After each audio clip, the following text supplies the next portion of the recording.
Bonjour et bienvenue sur cette chaîne si c'est votre première visite. Je suis Colline, cofondatrice de l'agence Elona. J'accompagne les coachs, les thérapeutes, les entrepreneurs du bien-être à développer leur activité et leurs outils de communication pour qu'ils puissent vivre le plus sereinement possible de leur activité, trouver des clients et s'épanouir. Et aujourd'hui, pour cette interview Éveille ton bise, j'ai le grand plaisir de recevoir Charlène, qui est coach spécialisée dans le deuil et la résilience et ensemble, on va parler de comment faire le deuil du salariat. Puisque de nombreux d'entre vous qui vous lancez en tant qu'entrepreneur du bien-être avaient eu une vie salariée avant, et c'est pas toujours facile justement cette transition. Et donc avec Charlène, l'idée c'est qu'on puisse voilà, détailler comment passer de salarié à entrepreneur libéré, assumé, pour que justement vous puissiez apprécier cette aventure entrepreneuriale. Je vous en dis pas plus et je vous laisse tout de suite avec la vidéo.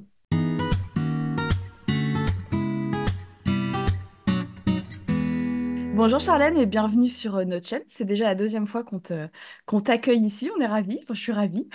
Bah écoute, merci à toi, merci à toutes les deux pour cette fidélité, on va le dire comme ça. Ouais, on peut dire ça comme ça. Super. Bah écoute, avant d'enchaîner sur notre sujet, si ça te va, je vais te laisser te présenter en mode pitch, 1 minute top chrono. Et puis comme ça, on pourra enchaîner sur le sujet du deuil du salariat. Allez, let's go. Du coup, je m'appelle Charlène, j'ai 30 ans, je suis originaire de la métropole lilloise et tu viens de citer le mot deuil. J'accompagne les deuils et les transitions de vie. J'en parle volontairement au pluriel parce que pour moi, le deuil fait écho certes au décès d'un proche, d'un être vivant, donc tout ce qui est écho à la mort physique, mais on oublie souvent toutes ces morts symboliques. Et c'est important de rappeler que le deuil est un processus d'adaptation à la perte, que cette perte, elle soit physique, matérielle, relationnelle, situationnelle, ça reste une perte. Et donc, du coup, cette notion de dès qu'il y a un changement, pour moi, il y a un deuil. En tout cas, c'est comme ça que je le vois, c'est comme ça que je l'accompagne. Et du coup, passer du salariat à l'entrepreneuriat, a priori, c'est un changement. Et donc, du coup, dans ma vision, c'est aussi un deuil. Voilà, Ouais, en quelques mots. super. Bah c'est parfait. Merci beaucoup. Donc ouais, comme tu viens de le dire, l'idée de cette vidéo, c'est qu'on parle vraiment de comment passer de salarié à entrepreneur libéré. Est-ce que tu pourrais commencer peut-être par nous dire pour toi qu'est-ce que c'est être entrepreneur, un entrepreneur même libéré, assuré, assumé qu'est-ce que c'est pour toi tout ça? Ouais, je pense que si je devais répondre en un mot, tu vois, pas en 1 minute, mais en un mot, je citerais le mot de l'impermanence, qui est là de Ouais. manière quotidienne dans nos vies, hein, dans nos vies Mm. personnelles, mais qui est là aussi dans nos vies professionnelles, en se disant que on a toujours cet idéal de comment ça va se passer, ça va être super. Si je prends juste un instant mon exemple, pas sur cette activité-là, mais sur une activité précédente en tant qu'artisane bijoutière, j'avais ce truc de je crée une page Instagram, c'est bon, les clients ils vont venir, ça va être parfait, Oui. ça va être un idéal. Sauf qu'en fait, c'est pas du tout comme ça. Et donc, il y a vraiment aussi, quand on décide de passer du salariat à l'entrepreneuriat, quand il y a un changement, il y a un avant cette situation et il y a un après. Et ça, c'est vraiment important de le penser en amont et d'intégrer cette variable, parce que c'est réellement comme ça qu'on peut Mhm. l'appeler, de l'impermanence dans nos vies, de sorte à ne pas y résister, parce que au plus on va y résister, au plus on va aller tête dans le mur, mais au contraire d'essayer d'accompagner ce changement plutôt que d'y résister.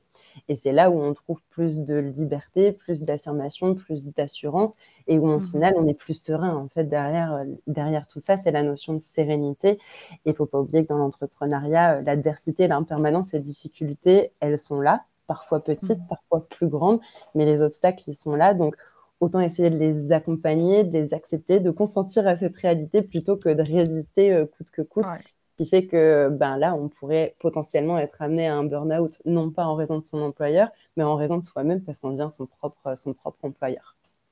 Ouais, c'est ça, même son propre tyran des fois, hein. On quitte des fois le Clairement. salariat. Moi, je le vois, hein, il y a beaucoup de thérapeutes, de coachs hein, que j'accompagne et que je côtoie qui ont soit fait un burn-out et du coup ont découvert une thérapie et ont eu envie eux-mêmes après d'accompagner d'autres personnes. Soit ont quitté le salariat parce qu'ils en avaient ras-le-bol, qui s'étaient plus en lien avec leurs valeurs, etc. Mais c'est vrai qu'on se rend pas toujours bien compte avant d'avoir mis les pieds dedans de qu'est-ce que vraiment l'entrepreneuriat et comment ça va se passer. Et en fait, c'est un peu normal, c'est comme ça pour tout le monde aussi, quoi, hein. Mais clairement, et justement, dans ce que tu viens de dire, c'est que ça demande de laisser mourir, symboliquement, du coup, Mm. certaines parts ou certaines choses de nous-mêmes, certaines organisations, Pour juste donner un peu quelques exemples, quand on est dans le salariat, on a quand même cette sécurité de l'emploi. Alors que quand on part dans l'entrepreneuriat, même si au départ, on peut avoir des aides, on peut être incubé, on peut avoir Pôle emploi ou France Travail maintenant. Enfin, il y a quand même cette notion où il y a quand même Ouais. beaucoup plus d'insécurité dans Mm. l'entrepreneuriat. Quand on se lance tout seul, et là je parle vraiment de soloprenariat, avant on avait une équipe. Alors peut-être qu'on était en télétravail, etc. Mais il y avait quand même cette notion d'équipe où on pouvait se soutenir ou se retrouver peut-être à la machine à café. Là, la machine à café, elle est toute seule chez toi, ou alors tu te trouves et tu te crées des espaces, par exemple avec des coworking, mais ça demande aussi une dynamique, c'est vraiment cet Ouais. avant-après, et ça, c'est important de le penser et de le réfléchir. Pareil, cette notion de hiérarchie avant où bah voilà, tu avais des deadlines, fallait répondre, et puis tu avais la pression de attends, si je réponds pas à la deadline et que j'envoie pas mon document ou tel rapport, bah mon boss ou ma boss va me tomber Mm. dessus. Là, demain, si tu l'envoies pas, le document, c'est toi ta propre boss. Donc, soit tu t'auto-tapes, soit, voilà, il y a vraiment cette notion d'autodiscipline qui est Mm. aussi importante. Et c'est, est-ce qu'on en est capable? Première question. Ouais. Est-ce qu'on en a Mm. envie aussi? C'est tout ce respect du cadre et des délais d'un côté. Et de l'autre côté, quand on est à son compte, les risques potentiels de procrastination pour vraiment Ouais. essayer d'être à peu près exhaustif sans l'être totalement et en étant dans les grandes lignes, mais aussi la notion de perfectionniste. Ça aussi, c'est important quand on a des délais à tenir, quand on est dans le salariat. Même si tu es perfectionniste, à un moment, si tu sais que tu dois rendre ton document tel jour à telle heure, Mm. perfectionniste ou pas, soit tu passes 15 heures, même si elles ne sont pas rémunérées, soit tu décides de l'envoyer tel quel. Quand tu es à ton Ouais. compte, tu as tout le temps que tu veux en réalité. Donc voilà, il y a vraiment cette adaptation pour trouver la sérénité entre le avant, le après et comment je fais cette transition avec fluidité. Ouais, parce qu'on est vraiment sur deux vies professionnelles. Enfin, tu as parlé d'organisation, mais il y a pas que ça. Enfin, ça change vraiment du tout au tout. Et je pense Ouais. que on en a conscience quand on quitte le salariat, mais pas totalement. Et que c'est vrai, quand on se retrouve avec tout à organiser, surtout au début, hein, on le sait, on s'est lancé à peu près en même temps en plus, donc c'est assez marrant. Mais c'est vrai que si t'es pas bien organisé, si t'as pas une vision claire, ça peut vite être compliqué, être stressant et que tu te retrouves à plus trop savoir quoi faire, à soit être hyper perfectionniste, comme tu le dis, et passer 15 ans sur un truc qui vaudrait juste de passer 1 heure dessus, ou au contraire Clairement. être paralysé parce que tu sais pas par où aller, etc. Et nous, on le voit, hein, de toute façon, on en parle souvent, l'organisation, c'est vraiment clé dans l'entrepreneuriat, mais tout ce que tu as cité aussi, quoi. Et c'est vrai que, voilà, faut quand même s'y préparer pour que ça se passe le Ouais, mieux possible, hein. et puis sur les réseaux, on nous berce d'illusions aussi, quoi. Ça, Ouais, faut pas ouais. l'oublier. Il y a ce qu'on pense, ce qu'on projette, mais il y a aussi tout ce que la société nous projette. On a souvent parlé ensemble, c'est être entrepreneur, devenir entrepreneur, c'est pas compliqué, hein. Prenez rendez-vous à la CCI, à la Hmm. CMA, à l'URSSAF, enfin, qu'importe.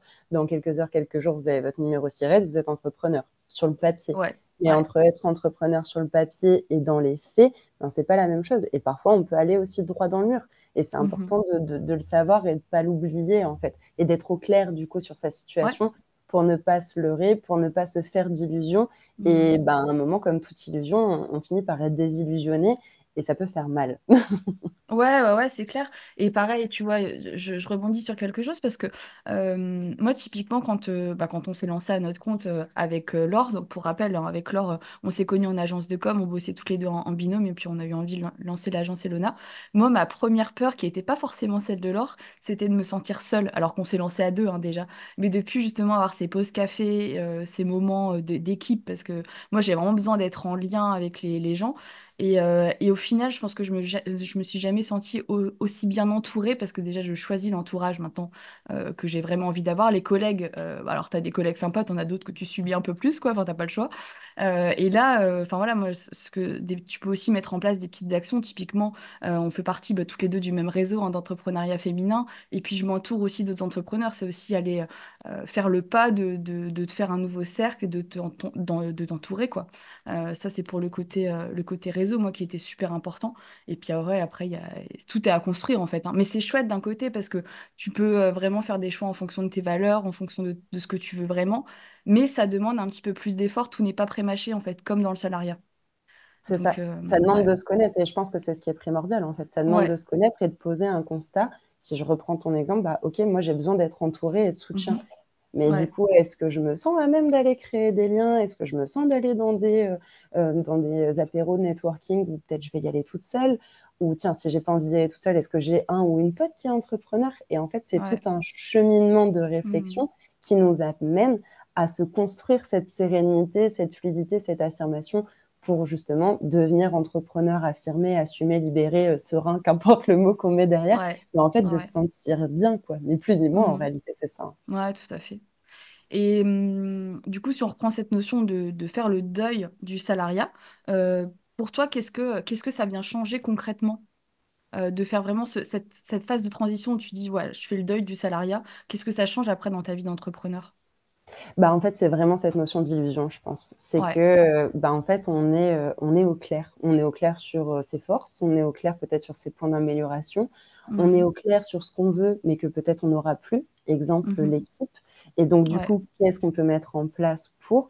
Et c'est pas juste, bah, un peu le monde des bisounours, c'est l'exemple que je donnais, Mhm. pour ma création d'articles de bijouterie. Bon, je crée une page Instagram, je mets mes petites photos et puis j'attends. J'attends.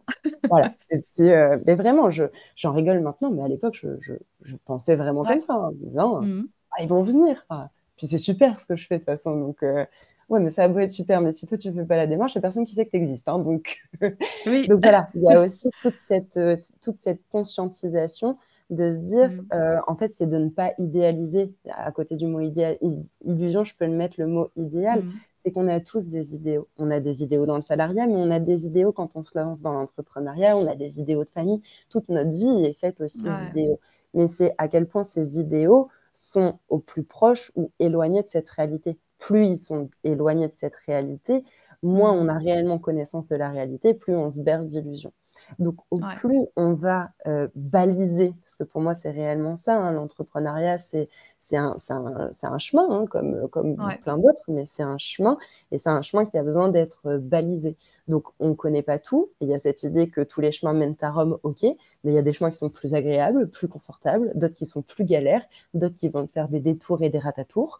Voilà, quel chemin on a aussi envie d'aller voir et d'aller expérimenter. Et si potentiellement on a pris un chemin qui est un petit peu galère, un petit peu caillouteux et un peu avec des obstacles, ben le fait de l'avoir un minimum balisé, d'être au clair sur sa situation pour pas se leurrer, de connaître ses forces, ses points d'amélioration, ce qu'on veut pas, ses limites, ce qui est ok pour soi, nos besoins, nos valeurs pour pas se désaligner, ben en fait on a une boussole.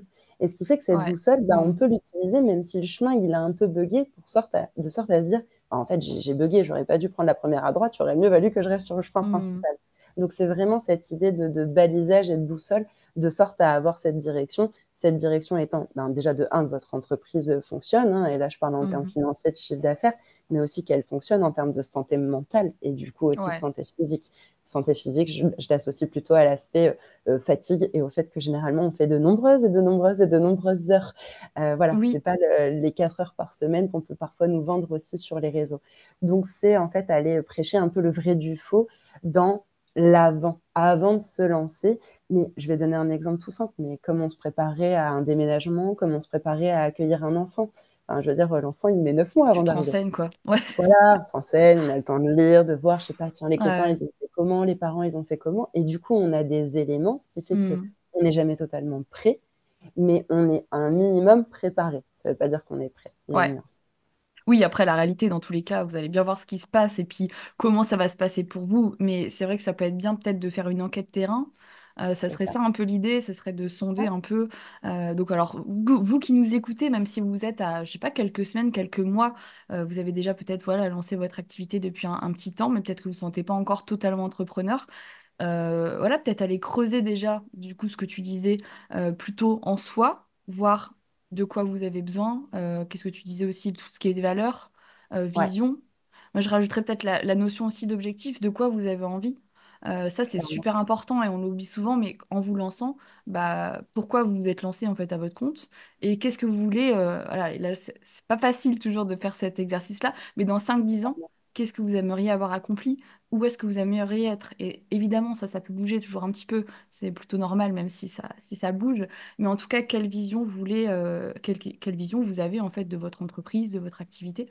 Et C'est ça, et puis le chemin amène à une destination, comme la boussole te ouais, permet de te rapprocher de cette destination. Maintenant, cette destination, elle peut bouger, elle peut évoluer. Et je trouve ça même plutôt positif et plutôt ouais, chouette c'est parce clair. que ben, c'est aussi en parcourant ce chemin qu'on découvre des choses auxquelles on n'avait pas pensé ou des choses Mmh. positives. Enfin voilà, mais il y a des choses qui bougent sur le chemin et quand vous Ouais. vous lancez ou 2 mois après, 3 mois après ou 5 ans après, vous n'êtes pas la même personne et vous n'êtes pas le ou la même entrepreneur non plus. Ouais, tout à fait. Bah oui, parce qu'on continue d'évoluer en tant que personne. Notre entreprise, elle évolue. Et puis, on a aussi tout ce qui est opportunité, hein. Mm, Des choses qu'on n'avait pas prévues qui se mettent sur le chemin et qui, du coup, nous font dévier un c'est petit peu. ça. Mais toujours dans la même direction. Ça, c'est super important. Donc, si on résume, bien se connaître, Ouais, essayer de baliser un petit peu, peut-être faire une enquête terrain, vous renseigner auprès de deux, trois entrepreneurs pour essayer de comprendre un peu comment ça se passe vraiment l'entrepreneuriat, même si, dans tous les c'est cas, ça ça. sera votre propre expérience en fonction de Mm. vous. Ne pas Est-ce que tu s'arrêter as un au autre on conseil? dit. Ouais, c'est clair. Et pas aux réseaux sociaux qui vous Exact. vendent un truc de vous allez bosser de chez vous en pige pendant 4 heures par semaine et puis ça va bien se passer. Alors c'est peut-être possible hein, pour certains au bout de quelques années, mais au début, voilà, va falloir quand même bosser et pas faire justement, on parle d'entrepreneuriat depuis tout à l'heure. Moi je le dis souvent, ça vous n'êtes pas juste thérapeute, coach, vous êtes entrepreneur et il y a toute la partie Ouais. qu'on a évoquée, hein, la partie se fixer des objectifs, faire sa compta, faire sa com, faire du C'est marketing, ça, c'est ça. Tous les trucs que au départ, tu te dis, bah non, bon, ça va pas me prendre beaucoup de temps. 2, 3 heures par mois. Oui. Voilà, ouais. Mais en fait, c'est ce qui te prend au départ Ouais, 70, voire 80% parfois de ton activité, en fait. ouais. Et dans ce que Mm. tu disais, dans cette notion de baliser le chemin, je parlais d'obstacles avant. Je pense Mhm. qu'un conseil qui est aussi important, j'en donnerai deux, mais par rapport à ça, un Ouais. conseil qui est important, c'est la notion d'échec. Mm. Des échecs, Ouais. il y en aura forcément. Des désillusions, il y en aura forcément. Maintenant, c'est est-ce que vous y résistez en disant c'est horrible, c'est pas comme ça que ça devait se passer, c'est chiant, ça va pas, et on continue Mhm. la boucle et on rumine, ou alors de se dire qu'est-ce que je fais de ça? Qu'est-ce que je fais de cet échec? Qu'est-ce que j'apprends là-dedans? Ouais. Quelle leçon, quel apprentissage, quel enseignement je peux en tirer? Plus vous restez figé sur l'erreur en disant c'était nul et plus vous allez le pointer, Mm. personnellement, dans mon avis et dans mon expérience, au moins vous allez avancer, voire même vous allez régresser. Ouais. Par contre, si on se dit, OK, il y a eu cette erreur, il y a eu cet échec, qu'est-ce que je peux apprendre de ça? Exemple, je me suis illusionnée en pensant que la com, etc., c'était 2-3 heures par mois. Je me rends compte qu'en fait, c'est plutôt 20-30 heures par semaine. C'est pas pareil à Ouais. la fin du mois. Est-ce que c'est OK ou est-ce que c'est pas OK? Mm. Est-ce que je décide d'appuyer dessus en disant c'est nul, c'est pas comme ça que ça devrait se passer? Ouais, mais à un moment, c'est ce qui est. Donc, qu'est-ce que Mm. je fais? Est-ce que je Ouais. résiste ou est-ce qu'au contraire, j'adopte un état d'esprit qui est plus résilient, qui est plus dans l'acceptation, Mm. l'adaptabilité, dans le consentement, dans le compromis? Il peut y avoir plein de termes derrière, mais comment je fais de cette réalité finalement la mienne? Ça, je pense que c'est le premier point qui est important. Mm. Et un deuxième qui va avec, c'est du coup de célébrer chaque étape. À l'inverse de l'échec, de célébrer chaque étape, de célébrer chaque succès aussi petit soit-il. Pour Ouais. certains, rien que le fait d'envoyer un mail à une personne parce que, en termes de légitimité, de confiance, c'est challengeant, ben, le fait d'appuyer sur entrée, ça va être, oh, c'est, voilà, Mm. j'en suis les gouttes de partout, quoi. Heureusement que je suis derrière l'ordi parce que, bah voilà, bah ça peut être de Ouais. célébrer ça, en fait. Ça Ah, peut être c'est de super important. célébrer un premier contrat, même si le contrat, il est à 40 euros. En fait, on Mhm. s'en fiche du montant, mais de célébrer. Et ce qui fait que, du coup, les échecs deviennent des apprentissages et les succès deviennent justement chaque marche de l'escalier qui nous mène à Mm. notre direction et à nos aspirations et font partie du coup aussi de nos ressources Ouais. actuelles et passées dans lesquelles on peut aller puiser et dans lesquelles on peut aussi se réconforter quand ça va pas, parce que justement Mhm. c'est des hauts et des bas aussi, hein. L'entrepreneuriat, on parle souvent des montagnes russes de l'entrepreneuriat, quoi. Ouais. Ouais, ouais, c'est hyper important ce que tu dis, cette notion d'échec et aussi de célébrer toutes les petites réussites. Moi, il y a des semaines où j'arrive un petit peu à moins le faire que d'autres et je m'en rends compte souvent le vendredi parce que des fois, il y a certains vendredis où je suis complètement à plat et j'ai l'impression d'avoir rien fait de ma semaine. Alors qu'en fait, j'ai Mmh. bossé comme une folle toute la semaine et qu'en fait, c'est parce que j'ai enchaîné plein de trucs et qu'il y a eu plein d'imprévus et que j'ai pas avancé sur ce que je m'étais dit le lundi. Et en fait, donc, quand ça arrive, j'essaie de prendre du recul et de faire une petite liste. Et de me Ouais, dire, OK, très concrètement, qu'est-ce que j'ai fait cette semaine? Bah, j'ai avancé sur ce sujet, là-dessus. OK, c'est pas à 100%, mais j'ai avancé à autant de pourcents. Et ça, ce genre de petites choses, ça fait du bien parce qu'on se rend compte en fait de tout ce qu'on a fait et c'est qu'on ça. n'est pas nul et que ça avance, même si c'est petit pas par petit pas en fait, hein. C'est la bienveillance envers soi et où est-ce qu'on Ouais, décide de mettre notre regard, en fait. Et oui, ouais, OK, tout à fait. j'ai pas fait telle chose, mais qu'est-ce que j'ai fait? Ah ouais, bah, j'ai fait plein d'autres trucs et puis il y a eu des impondérables et puis il y a des choses qui se sont passées qui, j'étais pas au courant, puis mon enfant est tombé malade, j'ai dû le récupérer. Enfin, voilà, C'est tout la ça, vie, en faut fait, hein. prendre en compte aussi, en fait. C'est pas Ouais. juste l'objectif, la mission, est-ce que je l'ai coché et barré de ma to-do list? Mm, mm. Ce serait trop simple. Oui, Sans il y a l'idée, des non? jours où ça se passe comme ça, mais voilà, sinon, c'est pas toujours linéaire, quoi. C'est C'est ça. clair. Bon, super. Bah écoute, merci beaucoup, Charlène. Je pense qu'on a balayé plein de sujets hyper intéressants. Si les auditeurs, les personnes qui nous écoutent ont envie d'aller un petit peu plus loin, il me semble que tu avais fait un e-book avec Jessica qui est coach en organisation, c'est ça? Ouais, exactement. Je t'enverrai le lien, comme ça tu pourras le mettre Je le aussi dans la mettrai, ouais, description. super. Si les personnes ont des questions, bah, avec grand plaisir. Et l'idée, c'est d'accompagner sur ce chemin Mhm, et de baliser. Je parlais des montagnes russes, on entend parfois la notion où l'entrepreneuriat, c'est un marathon et pas une course. Sauf que, à la différence de quand vous allez courir un marathon, vous choisissez le nombre de kilomètres que vous allez courir. Vous dites, je cours 40 kilomètres, donc quand vous êtes à 10, vous savez qu'il en reste 30, et plus vous avancez, plus vous savez que mhm, vous vous rapprochez de l'arrivée. Le truc dans l'entrepreneuriat, c'est que c'est un marathon, on ne sait pas la distance à parcourir. Et on sait plus ou moins là où on veut arriver, mais au départ, c'est flou. Et c'est en parcourant ce chemin, avec ses échecs, avec ses réussites, avec ses apprentissages, avec ses succès, avec ses ressources, avec cette boussole, que justement, on peut découvrir en fait aussi cette distance. Donc voilà, parcourez ce chemin. Et puis, ben, si cet e-book peut vous aider à poser ce constat et à faire réellement le deuil du salariat pour aller vers une version d'entrepreneur qui est plus affirmée, plus sereine et mhm. plus alignée, eh ben, je n'en serais que ravie. Super, merci beaucoup. Et tu as aussi un podcast qui est génial, hein. Pareil, je mettrai les liens. Et tu as, il me semble, plusieurs épisodes hein, qui parlent justement de ce deuil de carrière professionnelle, de toute cette notion qu'on vient d'évoquer avec des interviews qui sont hyper intéressantes. Donc pareil, je mettrai les liens pour voilà, que ceux qui ont envie de poursuivre avec toi puissent le faire. Avec grand plaisir. Bon, bah encore merci Charlène. Et voilà, tu es aussi présente sur Instagram, mais pareil, je mettrai tout ce qu'il faut en description. Ouais, encore un grand merci pour tous ces bons conseils. Et puis bah, peut-être à bientôt sur cette chaîne sur un autre sujet. Merci à toi et merci à toutes les deux et bon marathon. Ouais, bon marathon à vous tous. Merci.